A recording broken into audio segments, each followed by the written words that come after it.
morning, everybody. Welcome to today's edition of the Daily Market Commentary. I'm your host, Chuck Fulkerson. Let's take a look at the markets. Very quick look this morning. Not a whole lot to talk about as we are looking at the S&P up about 1.5 points. We see that we are rolling over just a little bit. We've talked about the slowing of momentum. But really the story in my mind today is in the Russell. The Russell's actually much bigger move down yesterday. We had a couple of demand areas that kind of got blown through yesterday.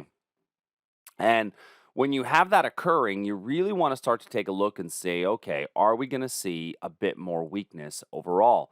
And so pretty big drop yesterday off this 4-hour time period for us to pay particular attention to. So on the 1-hour chart, we've got a really nice level right up in here, but there's also just below that a wick over wick that exists right down in here. And that level there, was in the middle of this move down. But then we also, if you would, have a potential for a breakout above here. So which one do I choose? Which one do I choose? Well, when in doubt, I'm always going to choose the level that's closer to the pivot. And the reason I want to choose the level that's closer to the pivot is because that's going to be higher up on, on my of the origin of the move, and it's going to be tighter to where a natural stop would be placed. So in this case, 2113 by 2118, I think is a much better level. Now, if we make it back up to there, we may have to remember the fact that we'll be in a 4-hour upward trend, and so we would be in a confirmation entry. But the Russell being the weakest market yesterday then makes me think about what the NASDAQ is doing. And the NASDAQ also showing a little bit of a rollover. We did have a couple of smaller levels in here on a smaller time frame. But with that NASDAQ rolling over, I'm very intrigued to see what happens with this candlestick right here. This is our 1 o'clock candlestick. So if that candlestick that we have there gets traded below, then I think there's a chance that markets continue to fall a little bit more.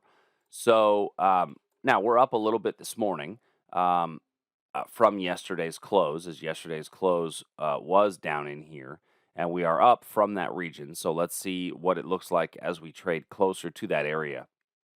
Once again, I would need basing in here for me to be willing to get for me to be willing to get to get short on a breakdown. And so I'm just being aware of the fact that I've got a couple of fairly long moves here.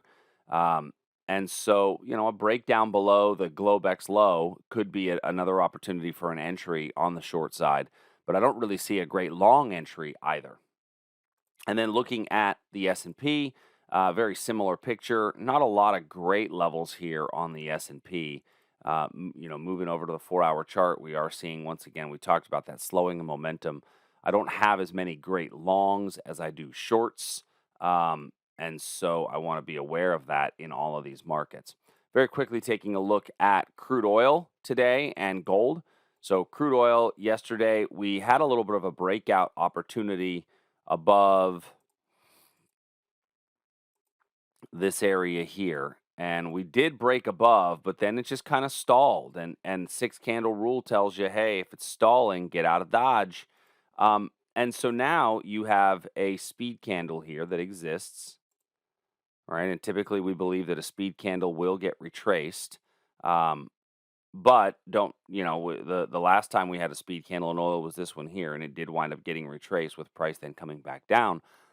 So keep an eye on a breakout above here to confirm that speed candle is going to get retraced. So look at that for a potential upside breakout.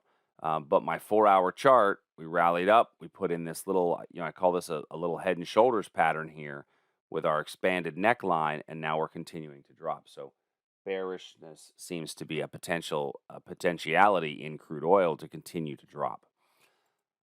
Gold, we did pop above a little breakout trade in gold. Didn't really go a whole lot, and so just kind of sitting in a sideways price action. Your best level is this area right up here, 1954. You do have also this level right down in here, indicated by this upper wick. That's really that upper wick is what's telling me that that's a decent little entry. 1909 by 1913 for the demand on that one. So short little video today. I just wanted to pop out a couple of areas, couple of markets as we are looking at what trades are set up. But tomorrow is Friday. It's tomorrow's going to be April Fool's Day, so don't be a fool. Learn how to do this. If you have any questions, give me a heads up. Support@tradersarmy.com. I will talk to you soon. See ya. Hey, thanks for joining us. If you like what we do, please make sure you hit that subscribe button. It's the only way the computers know that you're actually alive and really care. And go to tradersarmy.com today to learn a bit more. And if you want to see some of our other videos, click here in the box.